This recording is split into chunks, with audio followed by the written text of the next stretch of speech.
Thanks, Lascan Corla. Taoiseach, will you back the growing calls for debt relief for Ukraine? Even the US Congress has now backed calls for suspending all debt service payments by Ukraine and for debt relief. Ireland has reportedly given around €20 million in humanitarian aid to Ukraine, but they are spending 300 times that amount this year just servicing their odious debt, €6 billion.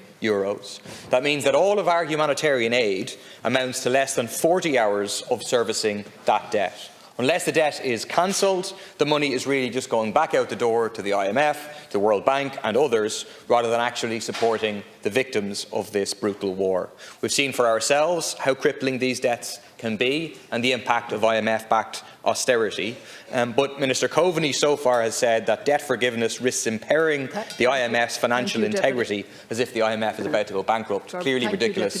Will you support debt relief? Deputy Murphy, in terms of, again, I met with the Prime Minister of Ukraine recently in Shannon.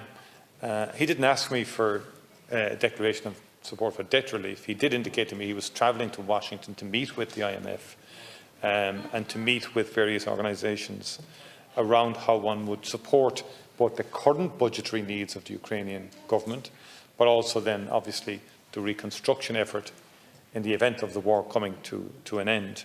So I will very much be guided by the Ukrainian government in respect of how they want to progress this, in working with bodies such as the IMF, the World Development Bank and others, in terms of making sure, and there is a strong international support for Ukraine, very strong international support from the G7, from the European Union, from the United States, Japan, Canada and many others.